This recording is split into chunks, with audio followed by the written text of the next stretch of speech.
Welcome to the Center Square Radio Hour for the final weekend of 2024. I'm your host, Chris Krug. The Center Square and the Radio Hour are projects of the Franklin News Foundation, a 501c3 independent, nonprofit, nonpartisan news service. Established in 2019, the Center Square Newswire publishes original taxpayer-centric straight news that focuses on the size, scope, and effectiveness of local, state, and federal government. On the Center Square Radio Hour, our journalists explore their top stories, adding insights to the headlines, while present thoughts on the economy. From Dr. Orphe Divounguy, PhD economist, and bringing the latest in K-12 education news from our Franklin News Foundation's Chalkboard News team. Today, we'll look back over the past year and the biggest stories out of Washington, D.C. and the states. We'll be right back with all that and more in the Center Square Radio Hour. Knowledge is power, and you deserve to know what happens in your state government. That's why the Center Square's reporting zeroes in on state authorities publishing stories that show where your money goes and who spends it. The Center Square gives power to the taxpayer by tracking politicians' use of the people's money and demanding transparency from state-run agencies. This is how the Center Square equips you, the American taxpayer, to hold your state government accountable. Sign up now for your state's Center Square newsletter at thecentersquare.com. He ran for state office and was beaten. Started a business and failed. Ran for Congress and lost. But thankfully, Abraham Lincoln didn't give up. Persistence. Pass it on. From the Foundation for a Better Life at values.com. Welcome back to the Center Square Radio Hour. I'm Chris Krug. With a recap of the biggest national stories from 2024, it's our Dan McCaleb. The new year is almost upon us, which gives us a chance to look back on 2024 and all that was. From a national news standpoint, the year was dominated by presidential politics. Despite 4 separate criminal indictments against him, former President Donald Trump swept the Republican primaries early in 2024 to once again become the GOP nominee. He survived 2 attempted assassinations and a last-minute flip of Democrat presidential candidates from President Joe Biden, who dropped out of the race, to Vice President Kamala Harris. And now, former President Trump is President-elect Donald Trump. Joining me to discuss this today is Casey Harper, Washington, D.C. Bureau Chief for the Center Square. Casey, it's been a surreal year, to say the least. What stands out to you about it? Yeah, I mean, Dan, what a year. This is surreal is one word. Chaotic is another word. There's a lot going on.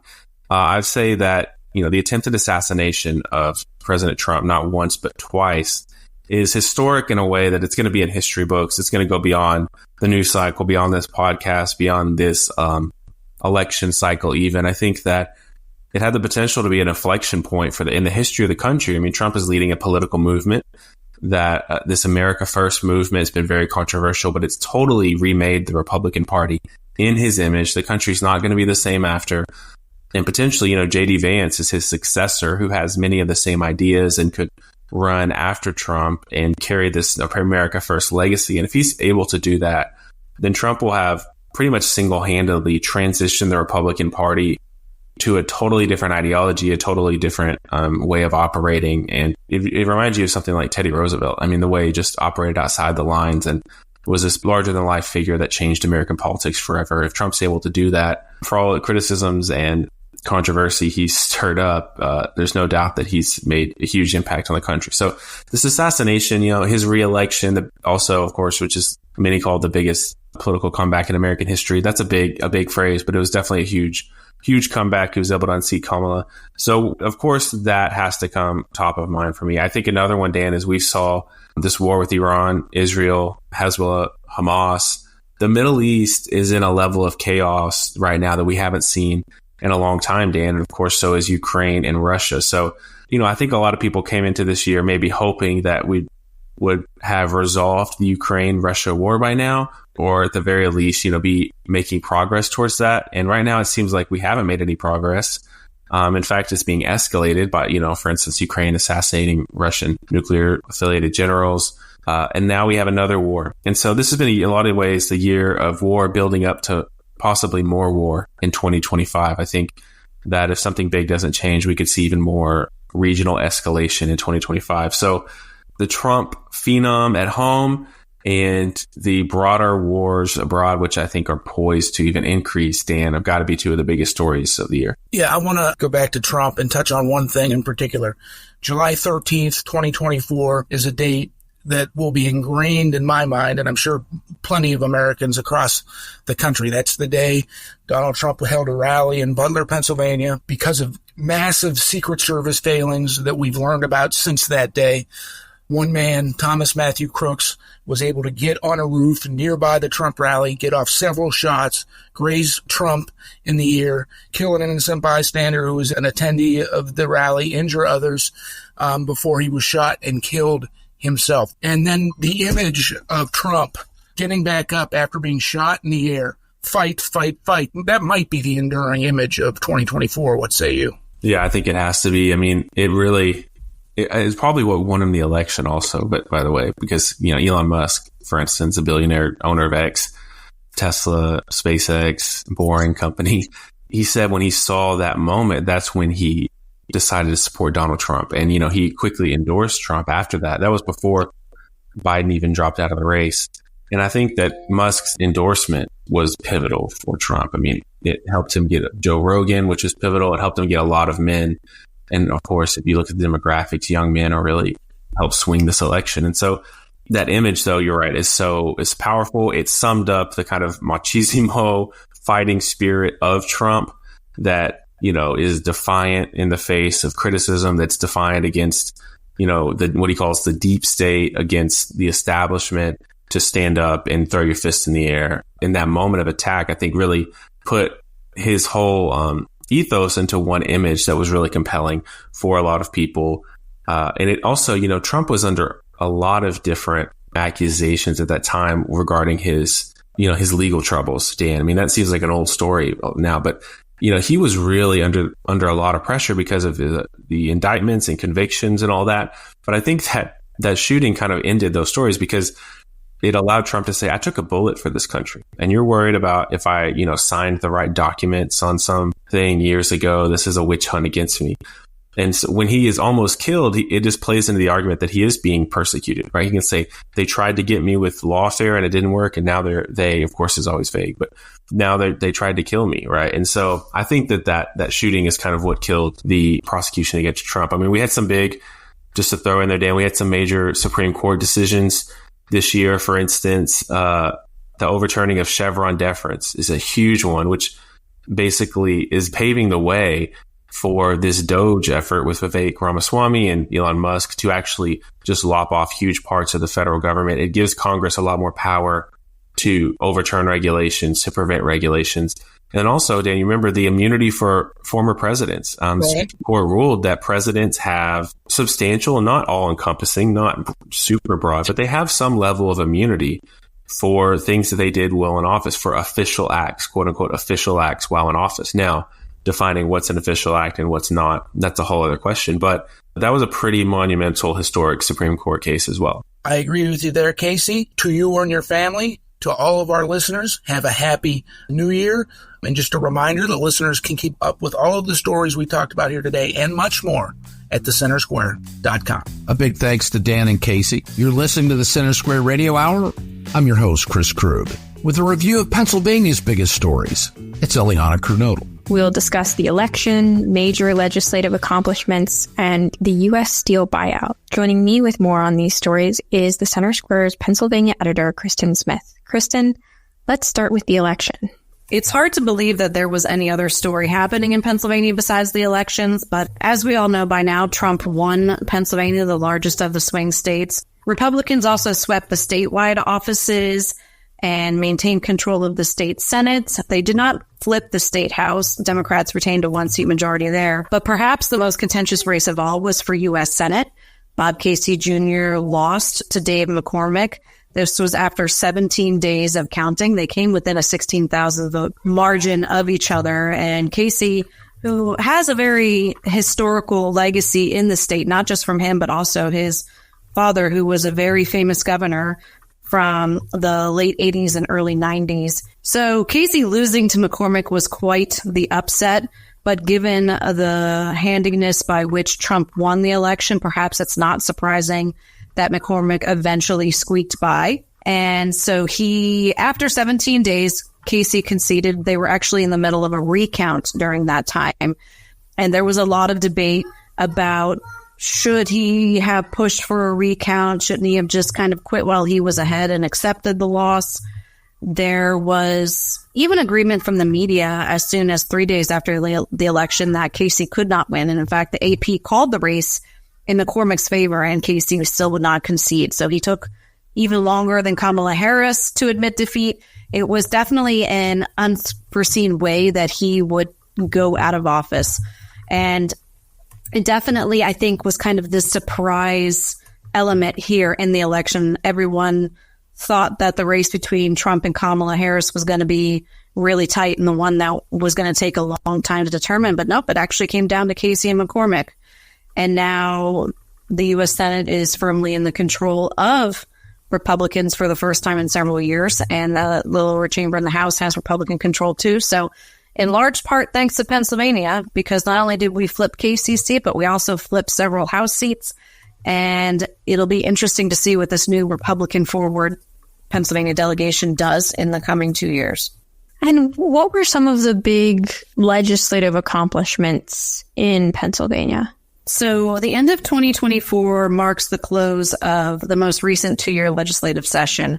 That's an important milestone because bills are moved on a timeline with the assumption that if they were to pass, they'd have to do it in a 2-year time frame. It's the midway point in Josh Shapiro's first term as governor, and also the end of the first legislative term that he's been governor of. And so a lot of the accomplishments that we've seen over the last 2 years in the legislature are very much the result of Shapiro and House Democrats, with their small majority control, really being able to wield that power around and get what they want, things that they've been asking for more than a decade. I think the biggest example of this would be education funding. We have passed in the last 2 years more than $1 billion in new spending for public schools. The main reason that Shapiro and the Democrats supported such large infusions of money into the public education system is that a recent Commonwealth Court ruling said that our current way of funding schools is unconstitutional, and so the state needs to do something to make things more equitable. We have a large disparity in the amount that local property taxes can support local school districts. We also have an imbalance when it comes to state funding. Republicans did not contest the fact that the Commonwealth Court ruling came down this way. In fact, they could have appealed it and decided not to. So there was broad agreement on both sides that changes needed to happen. However, the idea of how to make those changes happen was different. Obviously, Democrats wanted to put more money through a reconstituted formula that put a lot of weight on economic factors in poorer school districts, both urban and rural, that are really struggling as their tax base changes. Republicans would have liked to see, in addition to a more revamped formula, that we as a state would have put more support behind school choice. Josh Shapiro very famously is supportive of educational scholarships. And in fact, he had helped draft a program with Senate Republicans to start a program in Pennsylvania that would have done just that. It was in the summer of 2023, and it was nearly about to be passed as part of the budget when at the last minute, he vetoed the program itself because House Democrats didn't agree. And at that time, Shapiro laid the blame at the hands of Senate Republicans and said they failed to negotiate effectively with the House. And that kind of marked a big turning point in bipartisanship. It seems that there was a rift forevermore between Senate Republicans and their leadership and the Shapiro administration. It really began this back and forth of them blaming each other every time there wasn't legislative progress on something. And what happened with U.S. Steel this year? U.S. Steel is a perfect example of this ongoing disconnect between the Shapiro administration and the legislature, as it were. But pulling back more broadly, the U.S. Steel is the world's largest steel maker and, of course, the company behind Pittsburgh's reputation as the premier steel city, as it were. And they've been in financial distress for a very long time. They've had a hard time. Meanwhile, Nippon Steel, which is based in Japan, and actually has some workers already here in the United States, said that they really have a focus on technology that is environmentally friendly and safe and can really bring U.S. Steel into the 21st century. And so they proposed buying the company for $14.9 billion.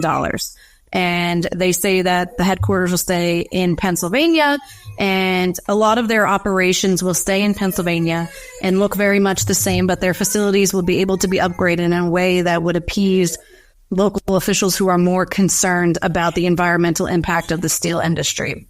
But this is something that it's a very symbolic political football that's being passed around. The Biden administration does not support this buyout. They want to keep U.S. steel domestically owned and operated.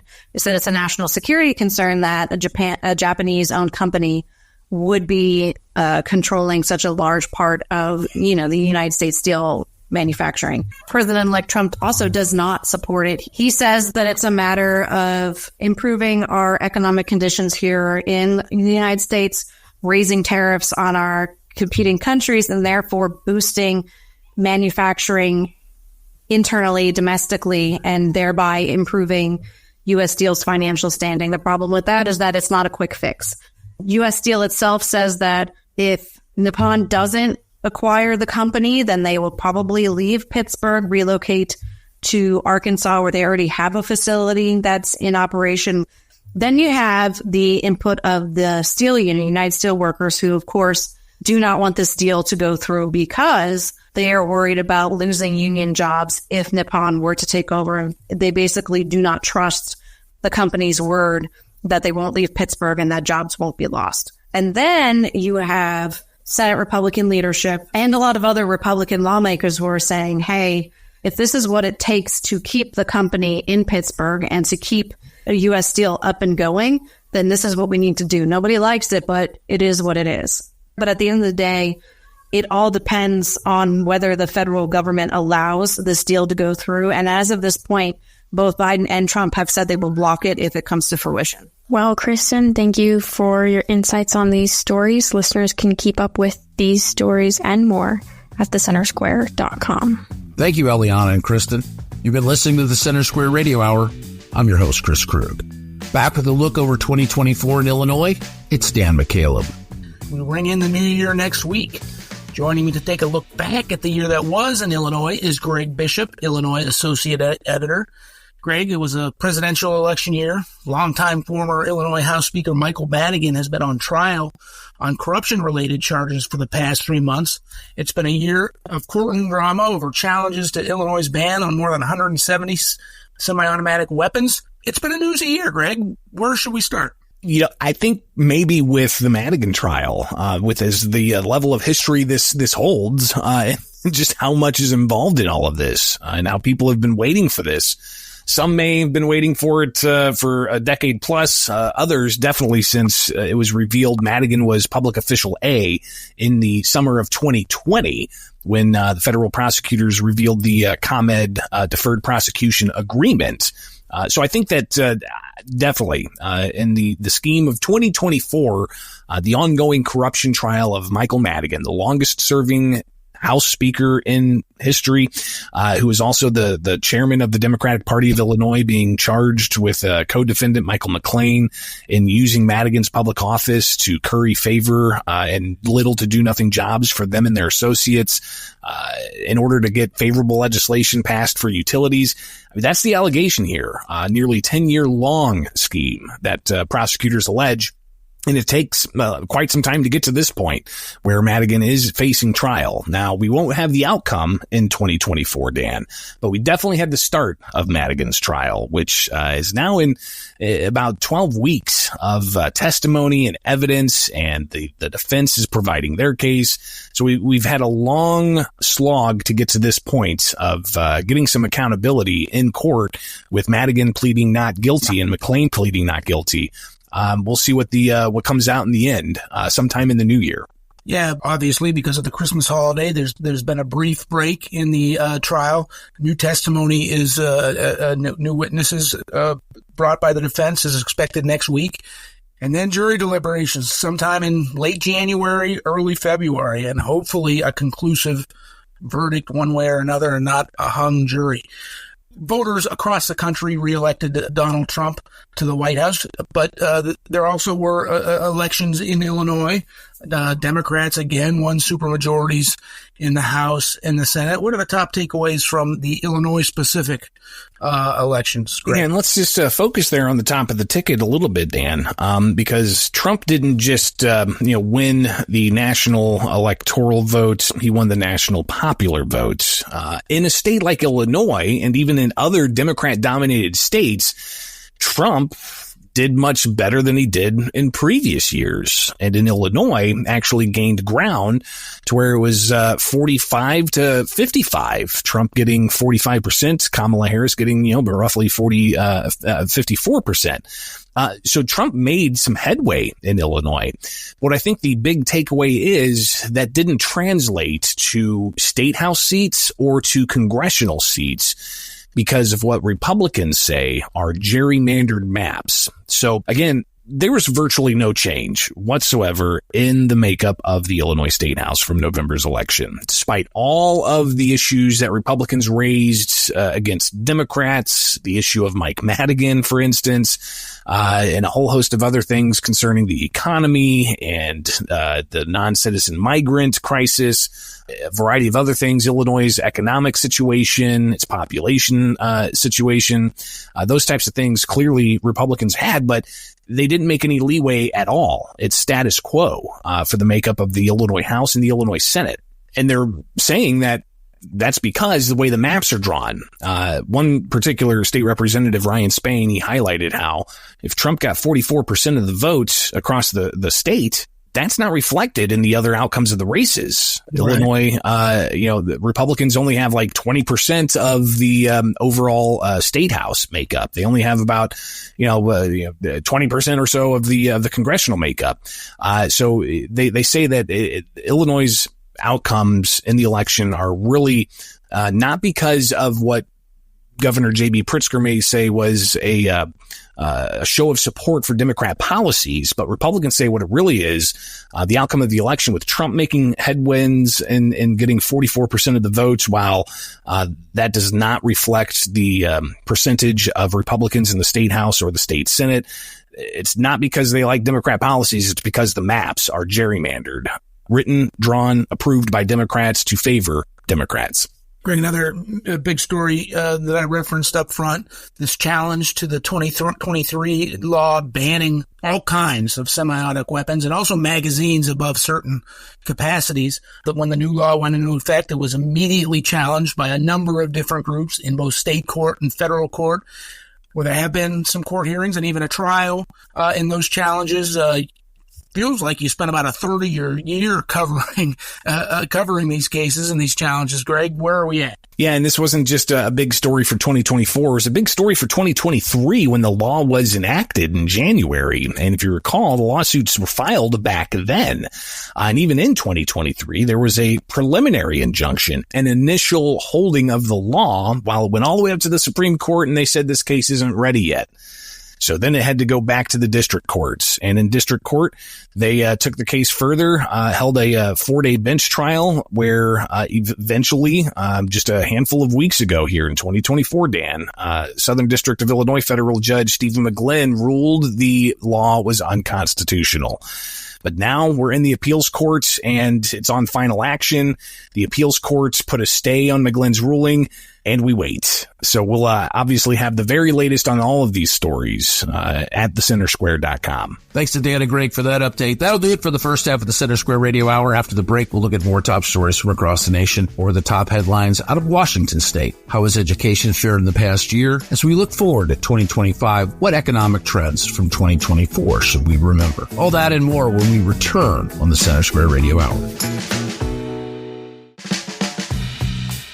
Welcome back to the Center Square Radio Hour. I'm Chris Krug with a review of Washington State's biggest stories. It's Cole Lauterbach. Joining me is Washington State editor Brett Davis. Brett, happy holidays. Starting off, our investigative reporter TJ Martinell has been covering this for more than 2024. This actually started back in 2020 with a high-profile murder of George Floyd in Minnesota, but it led to lawmakers in Washington State enacting a requirement that the state create a police use of force database. Right. And there were immediately concerns raised with the bidding process because, one, it wasn't done through the state's normal procurement office. It was done through the Attorney General's office, run by now soon-to-be Governor Bob Ferguson. Right. So as you mentioned, TJ Martinell, our investigative reporter, he's been writing on this for a long time now. So basically, I'm going to thumbnail this. The AG's office has basically been accused of perhaps engaging in unethical violations related to selecting Washington State University to create this police use of force database. Basically, it looks like they were always going to get the contract no matter what. And as the year went on, TJ had continued to find different questionable ethical behavior, and he used a valuable source of his named Bob Scales with police who initially did bid on this and was passed up, and there became a bunch of issues with the state demanding to own the intellectual property from anybody there. Right. And so, Bob has been feeding TJ a lot of information. What I thought was interesting about this coverage was I haven't really seen this story anywhere else, or I think I've seen maybe one story. But TJ's written, a host of stories on this. As far as I know, we're the major news outlet covering this. I haven't seen this really anywhere else other than maybe one, maybe two stories. Well, it became so important because, it's a $15 million contract that still, you're going on 4 years later, is still just kind of sitting around. There's nothing's been built. And there's contractors that originally contracted with them. Intel, I believe, was one, dropped out because they didn't want anything to do with it. So moving forward, and this story has just been absolutely fascinating to watch TJ's coverage of it. Moving on, we saw originally 6 citizen-led initiatives to roll back major laws and progressive goals, environmentally mainly, in the state of Washington, led by a group called Let's Go Washington, a voter advocacy group. And, 2 of those lawmakers passed and said, you know what, we will bend to the will of the people, and we don't want to have to fight this battle at the polls. There were others that did go to the polls and that hit ballot boxes and faced a massive billionaire-led opposition against them. But one thing that we did find was a quiet effort to invalidate them through the courts at the 11th hour. Tell me about that, Brett. Right. I actually found out about this when it was coming back from actually meeting with some team members. I heard this on the radio and thought, well, this is right before I was going to go on vacation. So I thought, well, this is going to be delayed a little bit. So I drove all the way home, making phone calls, at stoplights and sending texts at stoplights to get the lowdown what was going on. So basically, Let's Go Washington, the group behind there ended up being 4 initiatives on the ballot. They say they were blindsided to find out that the state Supreme Court was about to decide whether to invalidate all the voter-backed initiatives on the November 5th ballot. They had no idea this was even happening, which is very unusual. And normally the other side will, let the other side know that, there's a decision coming. They didn't know. When Bob Ferguson's office, the current Attorney General and ex-governor, basically said, we filed all the proper paperwork. They should have looked into this and known. That's their fault that they didn't know about this. But that's not usually the way things go. Usually you let the other side know that there's a big court decision coming. Well, they weren't the defendants, right? But they were definitely an interested party. I would say very interested. To say that is quite the understatement. When you have the work and millions of dollars in the effort, 420,000 signatures on each one, and it would have just vanished by a gavel. And it was one of the most audacious stories I think we put out in 2024. Right. We weren't the first, but we were one of the first, which I was very proud of. Yes, we were one of the first to come out with that, and we had some great follow-ups over the questions as to how on earth this could have happened. But thankfully, obviously, the Supreme Court didn't rule, to take. But still, the whole effort just it stank. Basically, it was very unusual to say the least. Yet another understatement. But nice work on that, and I appreciate you taking time from right before your vacation hit to make sure our readers knew about this effort. And finally, one of the most fascinating stories out of Washington that is still going on right now, where initially before the election, the state said, well, hey, you know what? We're facing a little bit of a budget deficit. It's, $4 or $5 billion. And then a couple days after polls closed, that number jumped up hard, up to 10 to 12. And then somebody from the governor's office used the figure of $14 billion. And then the governor himself During his recent budget proposals, he used the figure $16 billion. So a lot of us are confused about how big the budget deficit really is. They've kind of fallen back on the $10 to $12 billion, but these other numbers have been thrown out there. So people are a little skeptical. Well, and to pull back the curtain a little bit on that, when we initially reported, we were going to report that a staffer, an analyst, had told a state board of education panel, hey, listen, it might not be 12, it might be 14. It might be a $14 billion deficit now. And we heard it. And Carlene Johnson, our Capitol correspondent, reached out to the governor's office and said, hey, your employee just said 14 billion. And they, it was a back and forth between the two. And they said, absolutely not. That is not true. That person misspoke. And we made the decision at the time to say, we're going to report on the meeting, but we're not going to potentially lampoon some staffer that may have just misspoken, said a 12 or a 14, may have taken different numbers together. And we did not highlight that at the time. Right. Trusting the governor at his word. A couple days later, we hear that number from a lawmaker. Yeah, I think it was Senator Jamie Peterson. I think he used the $14 billion figure. So we all went, what? And then, so we reported on that and then went back and said, okay, a couple days ago, this was said by the governor's office. Right. And brought our readers that at that point, knowing that they had that number in mind. And now the governor says 16 billion. Yeah, he's added a couple of billion to it. But that leads the question that we're going to be moving into 2025 with as the new governor comes in is, who do we believe on how much money is the state overspending by? And what the most important thought is this just a plan to justify increasing the budget?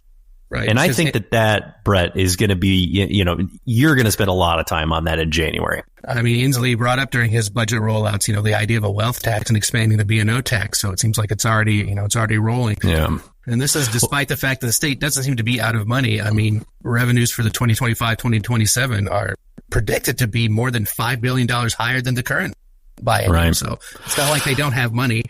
They just spent a lot more money than was coming in, and now it's been a captivating 2024, and I look forward, Brett, to what your team comes up with in 2025. Thank you, Cole and Brett. You're listening to the Center Square Radio Hour. I'm your host, Chris Krug.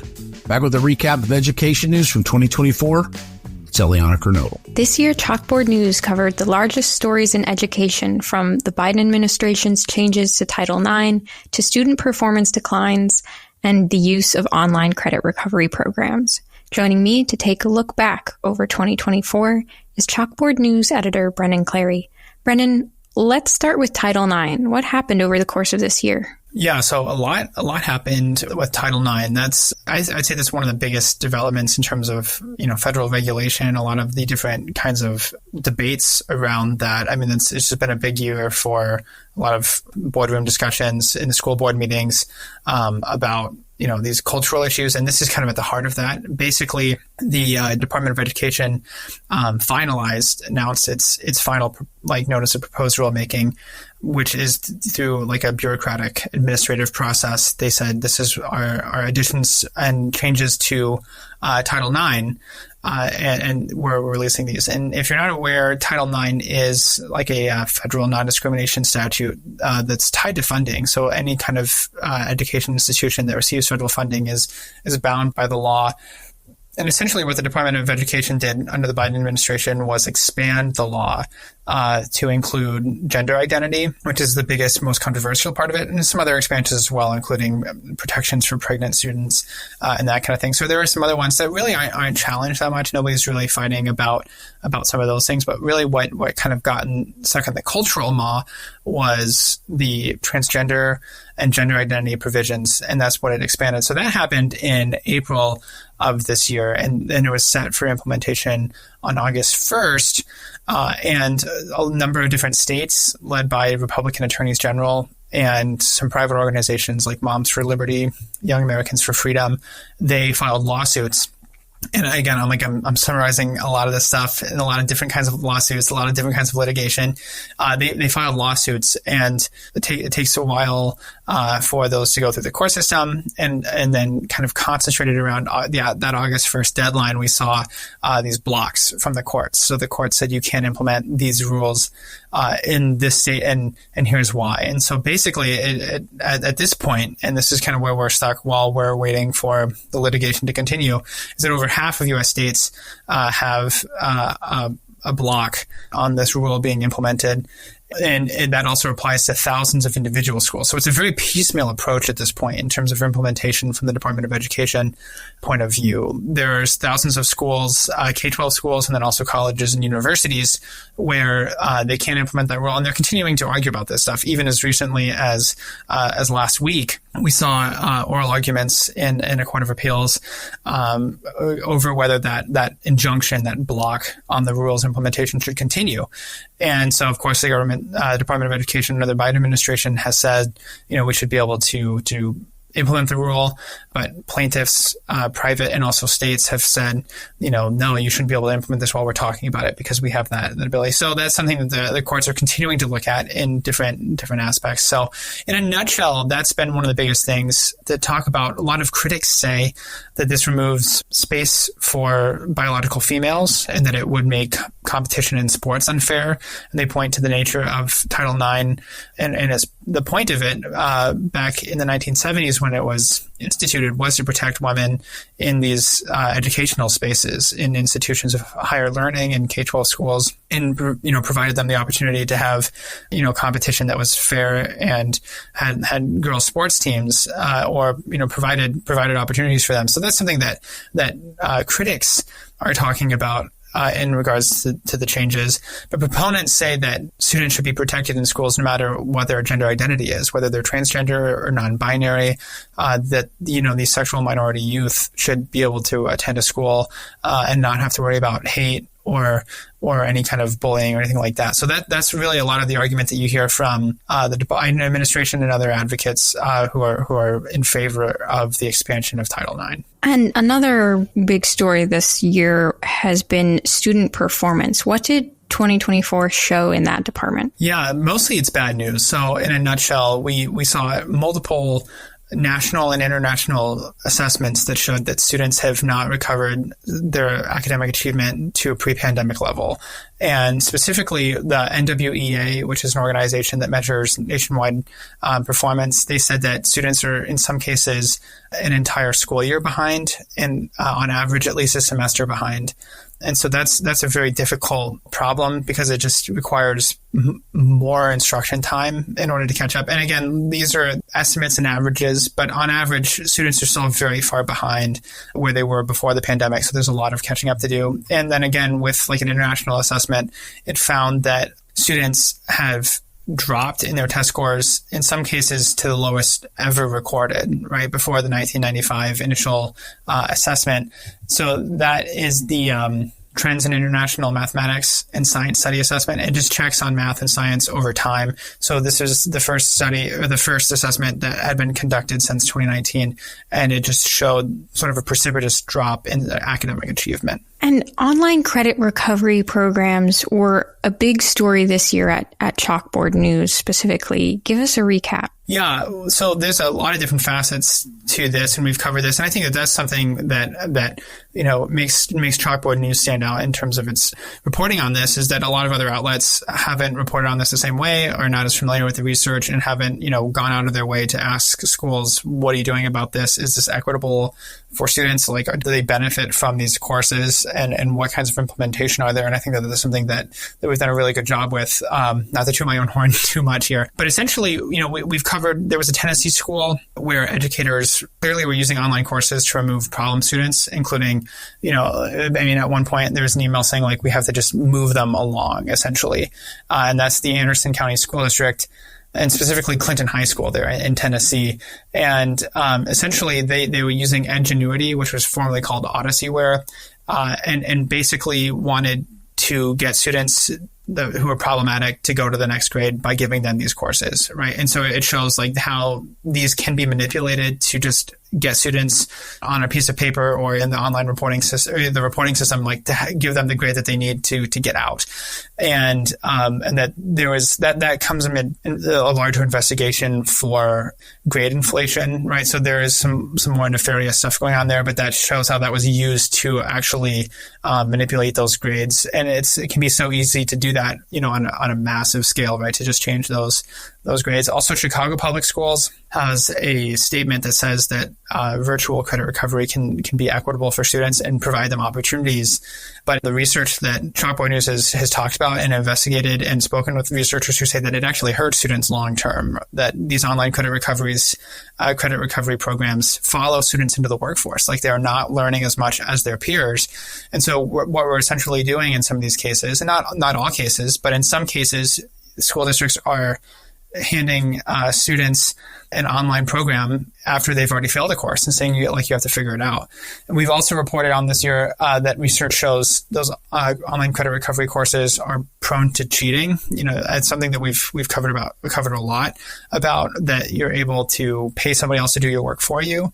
And they're also not challenging. So that's something that was interesting. Researchers actually were able to get a copy of some courseware and evaluate it. And they found that it would recycle the same questions so that students could basically memorize the answers. So anyway, there's a lot of different facets of this. And I think that that's just something that maybe a lot of people aren't aware of, how easy it is to manipulate and to use these kinds of online credit recovery programs for potentially dubious ends. Well, Brendan, thank you for your insights on these stories. Listeners can keep up with these stories and more at chalkboardnews.com. Thanks, Eliana and Brendan, for that update. You're listening to the Center Square Radio Hour. I'm your host, Chris Krug. Joining me for a look back at significant economic trends in the past year, it's Dr. Orphe Divounguy, PhD economist. Dr. O, I want to do a year in review with you and talk about all the things that happened, sort of in economics in 2024. And there were a lot of things. Remember, we started the year with a tremendous amount of optimism around cuts. And there was a tremendous amount of optimism around getting inflation under control. The job market, I don't know. There's a lot to talk about there. Of course, we had a massive revision, that came out I think it was maybe in August or September, where it was, 880,000 jobs that supposedly we had added. We didn't really add them. And by the way, yeah, they never existed. But there's a lot of stuff that's happened this year. When you think back on 2024, what do you feel was most significant and most memorable? And just like through your lens. So much has happened, right? So I think the government shutdown stuff, really shaking markets, I think was major, in the spring, I believe, if I'm not mistaken. And then we're dealing with it again, right? So those are always major events to pay attention to. Of course, we had the election, right? And regardless of which side you're on, we knew that basically both sides were big deficit spenders and that potentially we would get more of the same in terms of deficits. So that's also something that was quite important that came in 2024. But I think the stuff that I was really happy about was, because those were, these negative events, government shutdowns, not always a good thing.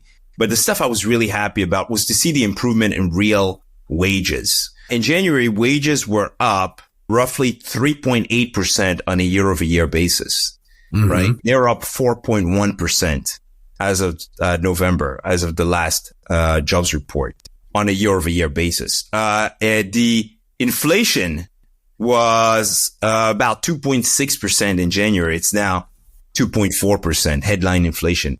And by the way, that even masks the fact that it fell down to 2.1% in September, right? It had been declining substantially before we got the slight increase in energy prices, pulling headline inflation up again. And so really the financial condition of households has actually improved in the past year. Incomes are now rising faster than prices, right? Right. And so I think that's Everything's relative, though, right? I mean, because 2022 and 2023 in particular were pretty rough years for Americans in their home economics. I mean, if you stack the inflation charting from like the beginning of COVID, into maybe the end of 2023, life in America cost you 18-20% more in a lot of the key categories where we have to spend, fuel and food and, or just having a roof over our heads in some cases. We saw that during the COVID crisis all the way, 2021, 2022, things got really bad in mid 2022, right? Right. I mean, in a single year, you look at the housing market. In a single year, I think rents increased like 16%. Mm-hmm. Right. The typical rent was up 16% in 1 year. That's right. So that really squeezed households. But really, the Fed did a great job. The Fed, we don't give the Fed enough credit. I look at, social media posts and what people are saying out there, and it's always, hey, something goes wrong, blame the Fed. Something goes great, blame the Fed, right? Mm-hmm. I mean, look, the Fed brought inflation under control. Some of the pressure we still have could potentially come from, in terms of yields being higher now. It comes from the fact that markets anticipate policies that haven't even showed up yet. And it's all speculation about what could come of the next administration. And so I think the Fed did a tremendous job in bringing inflation under control. And now people are slightly, incomes are finally starting to catch up, and people are starting to breathe a little bit easier about their financial situation. Now, of course, some people will complain still. The labor market has cooled, right? Yes. And job hiring rates are lower, right? But ultimately, look, the share of people in a job is near the highest it's ever been, right? It has been in the last 20 years. And so, yes, you can't necessarily quit your job anymore like you could in 2021, right? And move on to the next best thing. It's actually good for employers to some extent that the labor market's not unsustainably hot anymore, that it's cool to a more normal pace, right? And I think that's, to some people, it's seen as a negative, but I think that's a positive that the U.S. economy that was unsustainably hot is now growing at a more sustainable pace. I think that's a positive. So I think we could end the year by looking at all the great things, the positive things. The U.S. economy is still an outlier when compared to other economies around the world. I prefer to end the year on a positive note, going into this beautiful holiday season and Christmas, because, you look around and it's easy to focus on nitpick at the negative stuff, but ultimately we're in a good place. And again, don't try to speculate about policies that have yet to even be introduced, right? In the year ahead. We'll deal with 2025 when it gets here. Thank you for joining us, Dr. O. That'll do it for another week of the Center Square Radio Hour. The Center Square Radio Hour is a production of America's Talking Network, produced by Eliana Kernodle. If you missed some of today's show, you can find it at americastalking.com. I'm Chris Krug, and on behalf of everyone at Franklin News Foundation, Happy New Year, and thank you for listening to the Center Square Radio Hour.